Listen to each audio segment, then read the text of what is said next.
Pour finir, poids 132. J'ai toujours aimé la parabole du petit pois de lumière situé au centre du soleil. Je ne sais plus d'où elle vient ou qui me l'a racontée. Le petit pois dit à Dieu qu'il est prêt à découvrir qui il est. Alors Dieu le prend et le dépose loin dans l'obscurité de l'univers. Là, le petit pois de lumière est dans le noir complet et il a peur. Sans les autres petits pois de lumière du soleil, il se sent seul. Alors il demande à Dieu: Pourquoi m'as-tu abandonné? Ce n'est pas ce que je t'ai demandé. Je voulais découvrir qui j'étais. Ce à quoi Dieu répond: Pour voir que tu es lumière, tu dois d'abord te plonger dans l'obscurité. Pour se voir, pour comprendre qu'on fait partie d'un tout immense et magnifique, il faut descendre dans les profondeurs. J'en suis maintenant plus convaincue que jamais. Point 133. Nous angoissons quand nous sentons que nous ne sommes pas connectés à notre être authentique ni à ce qui est vraiment important. Il y a quelque chose qui cloche. Il manque quelque chose. Nous ne comprenons pas le sens de la vie et cela nous ronge. Il ne s'agit pas d'un questionnement New Age. Cela se traduit par un malaise général en société et on s'imagine qu'un jour on trouvera la technique. La sensation de ne pas se trouver là où on est censé être, dans son travail ou sa vie sentimentale, le cynisme avec lequel on prétend que tout cela n'est qu'une façade, la maison de rêve, les conversations présomptueuses dans les dîners, les perches à selfie, des inflammations dans le corps, un besoin désespéré de plus de nourriture, plus de vin, plus d'amis, plus de likes, plus de coussins sur notre canapé. Ah, dysfonctionnement. On est agité, on cherche, on cherche. C'est comme vouloir attraper des pommes avec les dents dans une grande cuvette d'eau. On n'y arrive pas. Mais, ô gloire, en souffrant d'anxiété, en allant sonder les ténèbres, on finit par trouver la connexion. Car l'anxiété finit inévitablement par nous mettre le nez dans notre caca. Elle nous emmène dans les ténèbres. Elle nous force à faire ce cheminement. Et ce n'est qu'à ce moment-là qu'on entrevoit ce qu'on cherchait, qu'on entrevoit la vérité. On voit les choses telles qu'elles sont. L'anxiété nous oblige à nous rapprocher et à contacter une chose à la fois singulière, modeste et assez peu glamour, nous-mêmes. Ouf! La course effrénée peut cesser. Tout est là. Plus besoin de chercher quoi que ce soit à l'extérieur. On lâche prise, on se laisse porter par la vie. Tout a du sens, on est à sa place, car c'est tout ce qu'il y a. Voilà ce que fait l'anxiété. Elle nous ramène à la maison. Et si on se détourne ou qu'on s'écarte de la vérité, l'anxiété intervient et nous sommes de faire demi-tour. Pouvons-nous trouver la sagesse, la maturité et du sens sans traverser les affres de l'anxiété? Je pense que oui. Mais ferions-nous ce cheminement de nous-mêmes, sachant le courage qu'il exige? J'en doute. Il faut plus de courage pour examiner les recoins sombres de notre âme qu'il n'en faut à un soldat pour partir au combat, a écrit le poète irlandais W. B. Yeats. J'ai perçu l'ironie et les paradoxes troublants que recèle l'anxiété. Il semble toujours tordu, cruel et injuste. Et la question a tourbillonné dans mon esprit. Pourquoi moi? Pourquoi la vie m'a-t-elle abandonné, moi? Je ne sais pas, peut-être parce que j'ai demandé au Dieu à savoir. Je voulais savoir quel sens avait tout cela. Faites attention à ce que vous demandez, pourrait être la leçon à tirer de tout cela. Mais ce n'est pas ça. La leçon, c'est que c'est l'anxiété qui m'a apporté la réponse, ce qui est d'une ironie suprême. Il y a 80 et quelques années, Freud a défini l'anxiété comme une énigme dont la solution consisterait à faire la lumière dans toute notre existence mentale. Selon lui, le processus par lequel on cherche à résoudre l'énigme nous aiderait à élucider les mystères les plus intéressants de l'esprit: la conscience, la créativité, la douleur, la souffrance et l'espoir. Être confronté à l'anxiété, c'est, au bout du compte, comprendre la condition humaine. Ai-je résolu l'énigme? Bien sûr que non, mais je comprends que c'est une énigme. C'est en se débattant avec la vérité qu'on se rapproche, qu'on devient plus fort, tel le guerrier. On peut voir l'anxiété comme un état qu'il faut accepter et avec lequel on cohabite. Certes, c'est important, mais je pense qu'on peut faire en sorte que la bête soit encore plus belle que cela. Je préfère déclarer, en citant Shai de l'un des forums, l'anxiété est mon super pouvoir. Point 134. Sur ce chemin chaotique, j'en suis arrivé à penser que mon problème n'était pas tant que j'avais un problème. Non, c'était plutôt que je n'avais pas de guide pour me montrer la voie quand je me débattais avec mes angoisses, notamment pendant mes années d'adolescence, au cours desquelles nombre de troubles mentaux se sont développés. Il n'y avait pas de bras costauds pour contenir mon énergie débordante, pas de cadre social m'assurant d'avoir une place quand je redescendrais, pas de sages conseils, pas de séries télé montrant des gens regardant en face les recoins sombres de leur anxiété et se montrant vraiment honnêtes avec eux-mêmes. Personne à blâmer pour cela. Simplement, cela fait des lustres qu'on ne parle pas du problème en ces termes. C'est une conversation que nous devons avoir maintenant. La discussion pertinente, consciente, connectée que nous sommes nombre à réclamer, il faut discuter de l'énigme. Pour Kierkegaard, l'anxiété est une aventure que chaque être humain doit vivre. Et Socrate déclare: une vie sans examen ne vaut pas la peine d'être vécue. Je ne suis pas d'accord. Tout le monde n'a pas envie de vivre l'aventure. Tout le monde n'a pas envie de soulever le couvercle. Mais pour ceux qui le souhaitent, il est temps de rouvrir le débat et d'envisager l'anxiété sous un autre angle que celui sous lequel on l'a abordé jusqu'à présent. Point 135. Pendant la rédaction de ce livre, j'ai vécu l'anxiété en temps réel. Il m'a fallu près de 2 ans pour le terminer. La décision et de bonnes grosses spirales d'anxiété ont retardé le processus. Des accès maniaques m'ont fait revenir sur des pages déjà écrites, et il a fallu retirer, à la relecture, des pans entiers de textes écrits pendant ces phases. Durant cette période, j'ai voleté dans 9 pays, déménagé 7 fois, fait 2 tentatives de suicide, restructuré mon entreprise et suis tombée amoureuse d'un homme qui a actionné tout ce qui pouvait déclencher mon anxiété. Il m'a présenté un miroir grossissant dans lequel se reflétait ma manière de m'accrocher à tout avec mes sales pattes. Le reflet agrandi laissait voir toutes mes cicatrices. Je n'ai pas fui devant ce reflet ingrat, et j'ai aimé cet homme encore plus de m'avoir emmené dans des profondeurs peu reluisantes. Vraiment, nous avons passé des week-ends dans le garage, sous la maison qu'il partageait avec toutes sortes de routards sud-américains qui glandaient. Je n'avais jamais glandé de ma vie.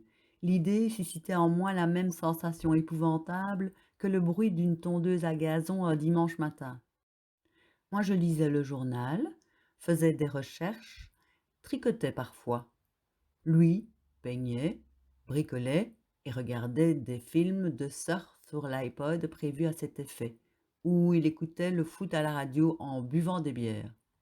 Quand l'envie nous en prenait, nous allions piquer une tête dans l'océan, et nous nous demandions d'où venait le sable. Beaucoup de gens ne comprenaient pas ce que nous faisions ensemble. Par moments, toute la souffrance que j'avais au fond de moi s'élevait contre lui, le testait, et je transformais notre dialogue en spirale à double hélice. Bien entendu, c'est contre ma peur de lâcher prise que je criais, et c'est moi, plus que lui, que je testais. Dans ces cas-là, il fouillait. Puis nous sommes tombés enceints. Après m'être débattue pendant 8 ans avec l'idée d'être stérile, tout en voyant de plus en plus d'amis faire des enfants magnifiques, en disant aux hommes au troisième rendez-vous que je ne pouvais pas avoir d'enfants, puis en les voyant disparaître 1 ou 2 semaines plus tard, en devant me résoudre à ne jamais connaître la tendresse maternelle, ni la mienne, ni celle de ma mère, cette nouvelle a été l'une des rares à me laisser sans voix. Je n'avais pas de mots. Il était difficile d'en parler avec mes amis.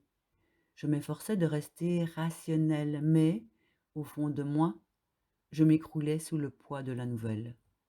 Aux yeux du naturellement doué pour la vie et de ceux qui étaient au courant, je crois que j'avais l'air stoïque. J'avais tout fait dans ma vie pour me protéger du statut de femme stérile. Ma carrière consistait à aider les autres pour que je puisse être fière de quelque chose quand je serais sur mon lit de mort, sans petits-enfants. Et là, franchement, c'était n'importe quoi. Le naturellement doué pour la vie avait deviné que j'étais enceinte. À sa manière simple et connectée, je crois que je t'ai fait un enfant, avait-il dit la nuit où nous l'avons conçu, alors qu'il savait que c'était biologiquement impossible. Il s'est avéré que nous l'avions effectivement conçu cette nuit-là. La veille, j'avais fait une échographie et le lendemain matin, je partais 15 jours à Londres. Pour lui, c'était naturel. Il aimait la magie qui venait de se produire. J'ai fini par percevoir, à mon tour, la magie. Je dirais la grâce de cet événement. C'est alors qu'il s'est produit une chose étrange. Au bout d'environ 6 semaines de grossesse, j'ai pris conscience que je n'étais pas anxieuse. Aucun bourdonnement en fond sonore. C'était merveilleusement étrange, et que je me souvienne, c'était la seule fois que je n'éprouvais aucune anxiété depuis plus de 20 ans. C'était l'effet de l'ocytocine, de la progestérone, des ressources affluant vers cette nouvelle vie dans mon ventre, de ce cerveau de femme enceinte qui en rend certaines distraites, mais qui, chez moi, s'est traduit par un mental similaire à celui de n'importe qui d'autre. C'était l'effet de l'amour. Je l'ai compris quand j'ai fait une fausse couche à 10 semaines. Un matin, la plénitude et l'équilibre merveilleux se sont évanouis et le vide bruyant et agité est revenu. Je suis vraiment triste de dire que la douleur nous a rongés. Nous avons vécu une rupture pénible et longue, pleine d'anxiété, accélérée par moments par de sérieux épisodes maniaques, alors que j'essayais sans relâche de sauver notre couple. Le naturellement doué pour la vie n'avait jamais été confronté à une aussi grande complexité. « Ce n'est pas toi, disait-il. » Puis, l'instant d'après, il me traitait de garce. Je me comportais certainement comme une garce, mais il ne pouvait pas non plus se faire à l'idée que ce soit le cas. Il ne comprenait pas que ce n'était pas sur lui que je cherchais à exercer un contrôle. C'est ma terreur que j'essayais de maîtriser.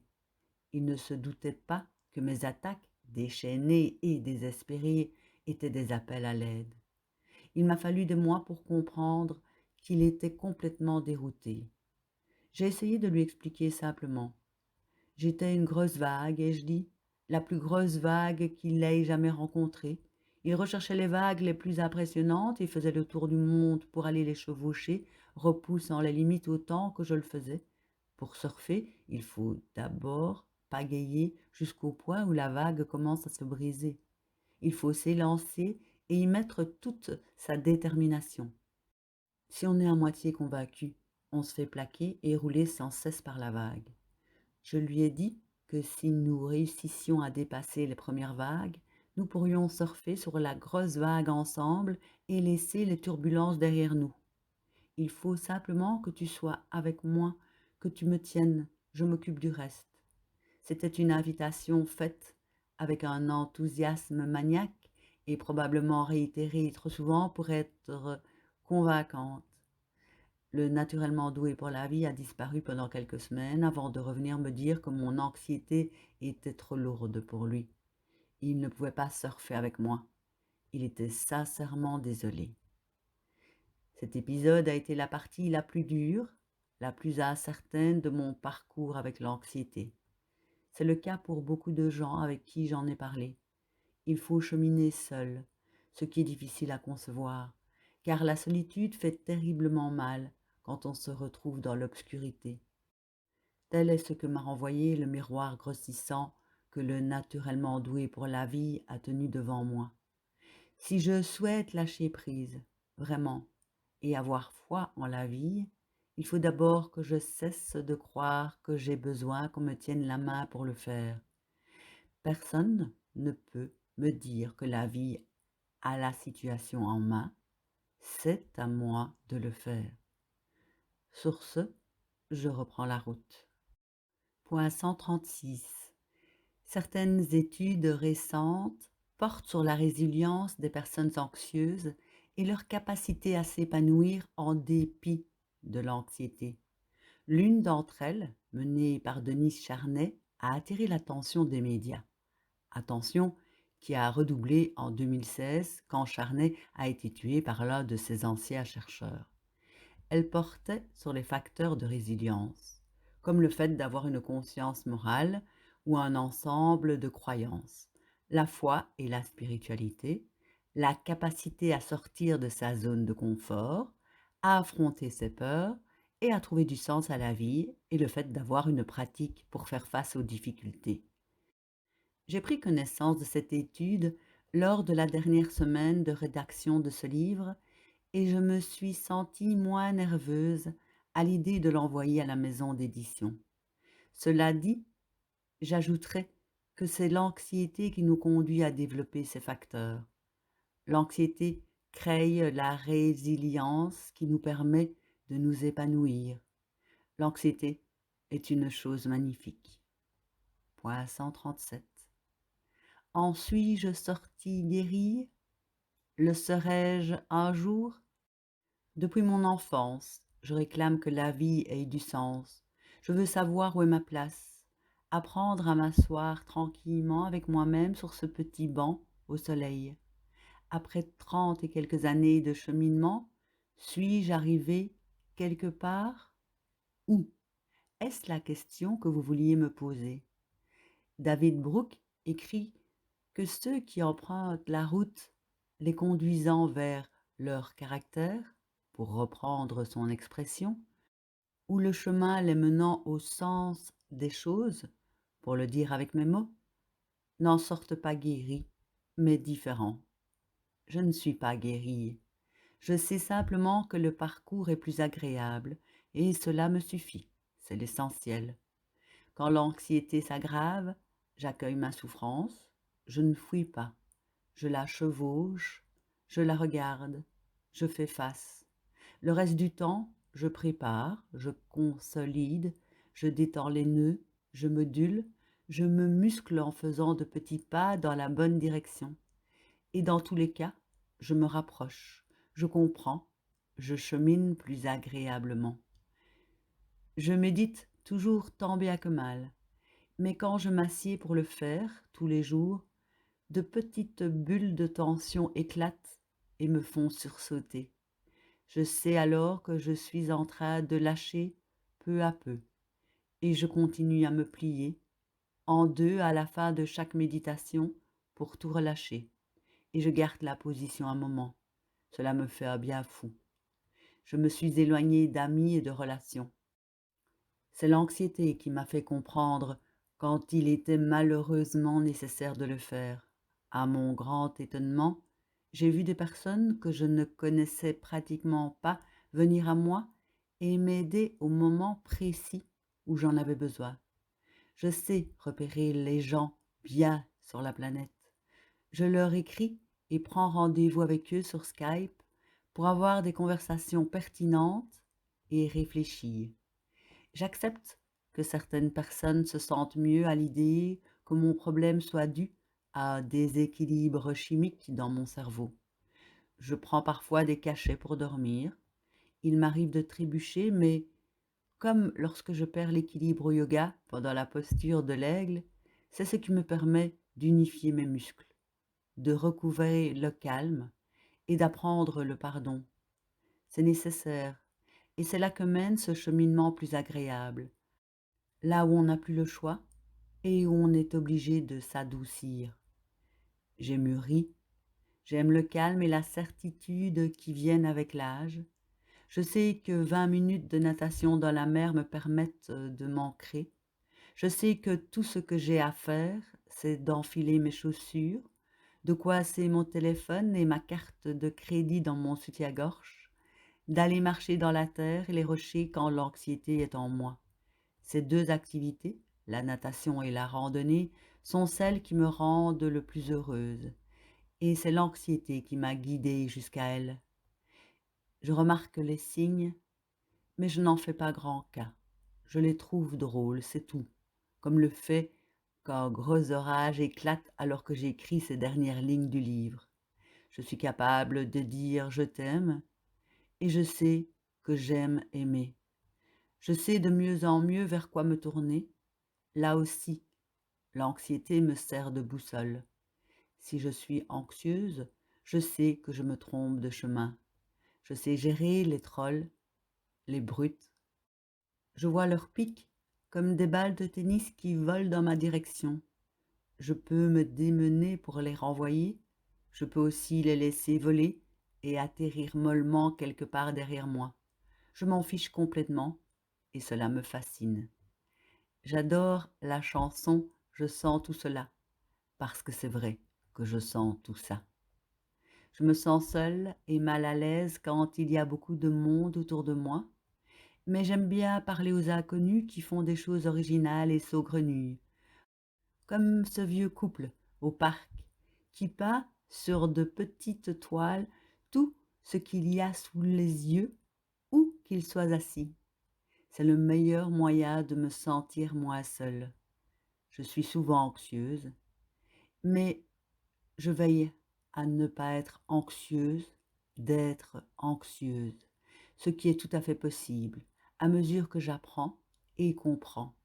C'est vrai, le cheminement est ce qui compte le plus, c'est l'essentiel. Ce matin, je suis allée courir comme une folle jusqu'au port, en revenant par les escaliers, et maintenant je mange du chocolat noir à 85% de cacao. Je veux nourrir mon anxiété, accélérer les choses. Ce faisant, je me regarde créer de l'anxiété. Cela me passe au bout d'un moment, je me prépare un lait au curcuma, je mange un reste de poulet, fromage, avocat, coriandre pour le déjeuner. J'adore voir apparaître une citation parfaite, telle une coccinelle rose quand je réfléchis sur un sujet.